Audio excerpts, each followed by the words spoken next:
Paborito niyong leche flan? Mas pinasarapan natin. Kakaiba ito sa nakasanayan nyo. Ito yung trending na malagkit leche flan at mas pinasarapan natin sa twist na ating gagawin. Tara, simulan na natin. Sa reseping ito, gagamit tayo dito ng isang kinudkod na niyog. I-extract lang natin ang gata. Naglagay tayo ng 5 tablespoon of white sugar. At para mas mapasarapan natin ang ating syrup, nag-add tayo ng 1/2 teaspoon of calamansi juice. Ito yung nagbabalanse ng tamis, mga mamis. Nag-add din tayo ng 4 tablespoon of water para hindi naman masyadong thick and sticky ang ating syrup. At ito na, ready na, ilagay na natin ito sa ating llanera. Gumamit tayo dito ng regular size na leche flan llanera at saka microwavable container. Spread na natin evenly para ma-fully coated naman ang ating molde. Ngayon, i-extract na natin ang ating gata. Naglagay lang tayo ng warm water sa ating grated coconut at gagamit tayo dito ng 2 cups of gata. Nag-add tayo ng 380 ml of Angel condensed milk, 1 cup of evaporated milk, 2 pieces of large egg, and 1 teaspoon of vanilla extract. Sa isang lagayan, naglagay tayo ng 2 cups of glutinous rice flour, 1/4 cup of rice flour, at 1/6 na variety ng rice ang ating ginamit, mga mamis. Nag-add din tayo ng 1/2 teaspoon of fine salt. I-mix lang ang wet and dry ingredients. Sieve para maging pino ang texture ng ating mixture at parang walang lumps na mamumuo.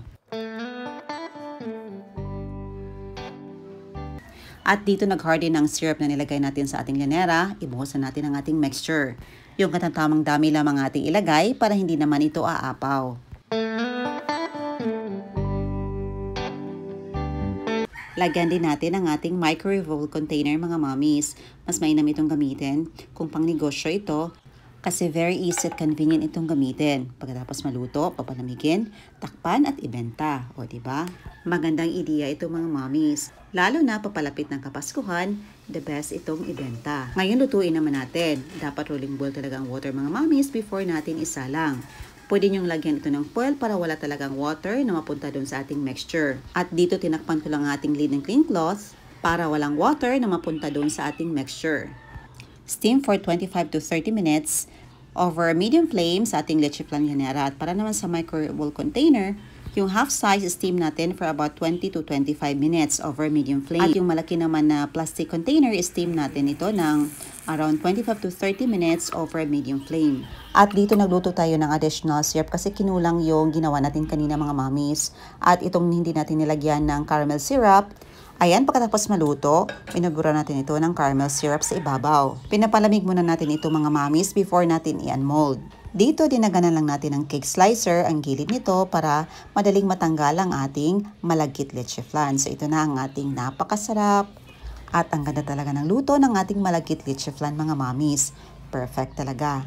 Makinis at sakto lang talaga ang texture nito.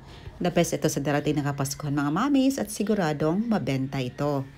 Kakaiba ito sa nakasanayan nating leche flan at mura lang ang puhunan. O di ba, mga mamis, meron na naman tayong bagong negosyo recipe na pwede natin pagkakitaan. At ito naman yung nilagay natin sa microwavable na plastic container. Nilagyan lang natin ng lid, mga mamis. Very easy and convenient. Siyempre, ito na ating paboritong party, ang tikiman time. Tikman natin yung niluto natin sa llanera. At ang smooth talaga ng texture, mga mamis. Napakasarap at napaka-creamy. Sakto lang talagang timpla, yung tamis na hindi nakakaumay. But kung gusto nyo mas maging matamis pa, mga mamis, of course, i-adjust nyo ang sugar according sa inyong panlasa. Ayan lang po. Hope nyo subukan ang ating recipe. Thank you so much for watching. See you in my next vlog. God bless you all and stay safe, everyone. Bye and enjoy!